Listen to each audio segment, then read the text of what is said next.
70th Independence Day celebration India full-ஆ சந்தோஷமா celebrate பண்ணிட்டு இருக்காங்க. ரெட் ஃபோர்ட்ல கொடியேத்தியாச்சு, செயின்ட் ஜார்ஜ் ஃபோர்ட்ல கொடியேத்தியாச்சு, நடிகர் சங்கத்திலயும் கொடியேத்திட்டாங்க. 70th Independence Day-வை நடிகர் சங்க உறுப்பினர்கள், ஆஃபீஸ் ஸ்டாஃப்ஸ் எல்லாரும் சேர்ந்து செலிப்ரேட் பண்ணிருக்காங்க. நடிகர் சங்கத்தோட துணைத் தலைவர் பொன்வண்ணன் சார் தான் ஃபிளாக் ஹாய்ஸ்ட் பண்ணி இண்டிபெண்டன்ஸ் டே ஸ்பெஷல் ஸ்பீச்சும் கொடுத்திருக்காரு. இதே ஆகஸ்ட் 15 பிறந்த நடிகர் சங்க உறுப்பினர்கள் ஒரு சிலரோட பர்த்டேவையும் செலிப்ரேட் பண்ணிருக்காங்க. இந்த செலிப்ரேஷன்ல பொன்வண்ணன் சாரோட செயற்குழுவோட உறுப்பினரான ராஜேஷ், உதயா, அஜய் ரத்னம், எம்.ஏ. பிரகாஷ், ஆஃபீஸ் பேரர்ஸ், ஏஆர்ஓக்களும் கலந்துக்கிட்டாங்க. இந்திய தேசிய சுதந்திரம் என்பது நாங்கள்லாம் படித்து தெரிஞ்சுக்கிட்டவங்க அளவுக்கு தான் எங்களுடைய அனுபவம். ஆனால் இங்கே இருக்கிறவங்க நிறைய பேர் அந்த காலகட்டத்தில் ஒரு ஒரு ஒரு ஷேர் பண்ணக்கூடிய நபர்கள்லாம் கிட்டத்தட்ட 2-3 அண்ணன்கள் இருக்கிறீங்க.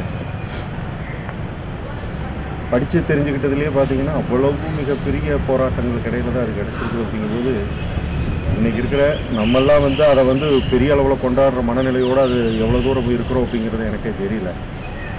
ஆனால் இந்த கிரவுண்டில் நடிகர்கள் ஆரம்ப காலகட்டத்தில் கிட்டத்தட்ட 100 வருஷம் தமிழ் சினிமா ஆகிப்போச்சு.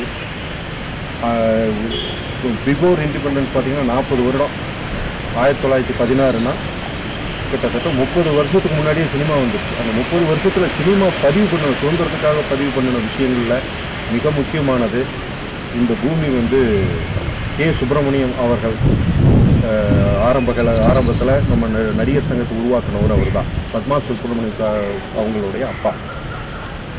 அவர் தியாக பூமின்னு ஒரு படம் பண்ணார். அது பிஃபோர் இண்டிபெண்டன்ஸ். அந்த தியாக பூமி படத்தில் அன்னைக்கு இந்த பிரிட்டிஷார் அது அரசாங்கத்தை எதிர்த்து இருக்குது அப்படின்ட்டு அந்த படத்தை வெளியிடக்கூடாதுன்றாங்க. அவர் அதை மறுநாள் அந்த படம் தடை செய்யப்படும்னு தெரிஞ்ச உடனே இரவோடு இரவாக ஒரே ஒரு ஷோ உலகம் தமிழ்நாடு முழுக்க எல்லாருக்கும் ஃப்ரீயாக காட்டிட்டு மறுநாள் அந்த பிரிண்டை வச்சு கொத்திட்டாங்க.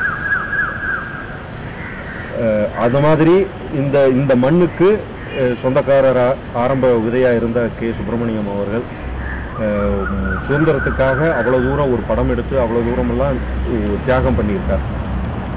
அந்த நாளில் நம்ம நின்று நாம் இந்த இடத்துல பேசுகிறோம், இந்த இடத்துல நாம் நிற்கிறோம் அப்படிங்கிறது ஒரு வரலாற்றினுடைய தொடர்ச்சி. அதே போல் இந்த தமிழ் சினிமாவினுடைய இந்த 100 வருஷத்தில் எடுத்திங்கன்னா எவ்வளவோ கதாநாயகர்களாக நம்ம நடிகர்கள் திரைப்படத்தின் மூலம் தமிழ் சினிமாவுக்குள்ள சுதந்திர வேட்டையை நிறைய சொல்லியிருக்காங்க. அதனால் நமக்கு ஒரு பொறுப்பு இருக்குது. அந்த பொறுப்பை நம்ம முன்னோர்கள் ஞாபகார்த்தமாக நம்ம இங்கே நினைவுபடுத்துறதுல ரொம்ப சந்தோஷம். இதில் கலந்துக்கிட்ட அத்தனை பேருக்கும் நன்றி. நடிகர் சங்க சார்பில் தெரிவிச்சுக்கிறோம். வணக்கம்.